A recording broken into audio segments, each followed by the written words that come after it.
In the studio who are looking down, and you lads must have seen that in a pretty close hand. Keith. You'd never heard a row like it, Tony, believe me, in here, because they all shouted first corner bunching, and of course when Peter came up with it was a very, very close first corner. It was good. You know, that was a corner that the boys are going to be going for it, and we called it kind of early on. Michael, strong starter. If he doesn't make the start, he'll push. He knows his brother's tactics. Exactly what happened, domino effect after that. Sure. What are the odds of the two brothers breaking down again, I wonder? Oh, well, I thought it was 100. You told me, Keith, that it was 150 to 1.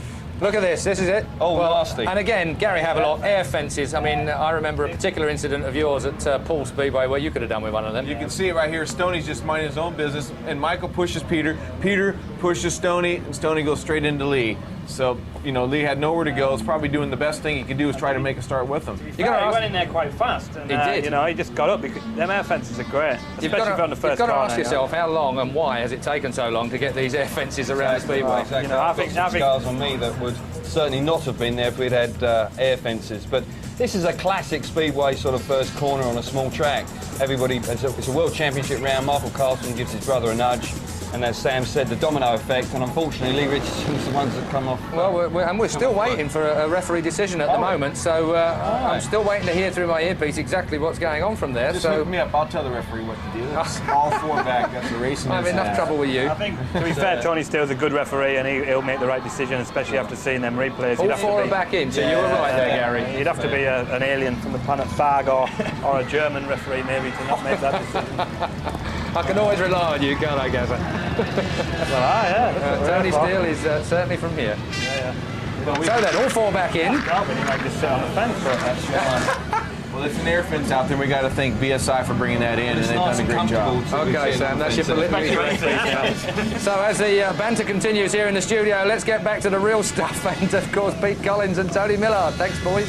Sanity prevails here in the humid commentary box. We're steamed up as well, more ways than one.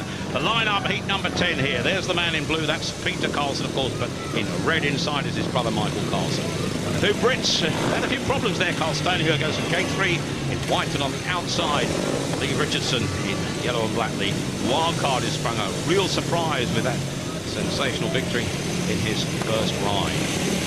Well, let's see if they can do better on that first bend and avoid this air fence this time as the starting marshal gets set. He walks away, up by the tapes quickly this time. They go line abreast into that first bend. The two Carlsons on the inside.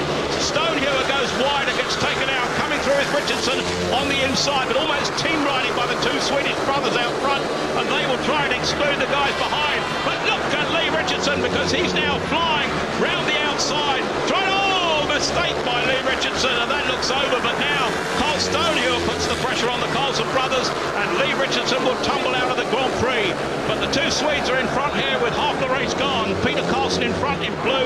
It's Michael Carlson in red, and work to do for Carl Stonehill. Certainly Carl's never going to give up, but he's having a real fight here. He's not really making a great deal of ground.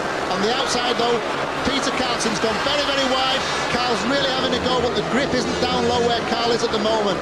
Carl's got work to do at the back. He's putting the pressure on Michael Carlson with half a lap to go. It looks as if it's going the way of the two Swedes who will go through to the main event, because Peter Carlson in blue takes the checkered flag ahead of his brother Michael in red. And disappointingly, Carl Stonehewer disappoints those fans from Worthington and joins Lee Richardson, who disappoints the home fans here at Coventry. Both of those are eliminated and tumble out of the Grand Prix, but the two Swedish brothers shake hands and march on. Applause indeed there from Peter in the blue helmet colours for his brother Michael in red. And certainly from their point of view, well, what a performance. The Swedes had it all their own way after the first bend. Yeah, fantastic start and first corner from the Carlson brothers. This is the start. That's Carl Stonehill there in the white in the centre of the picture. Lee Richardson on the outside. Now Carl just lifted a little bit there in the wrong place. He's just on the end of the chain. He's on the outside. Now he's looking to turn back, but already you can see the rider in yellow.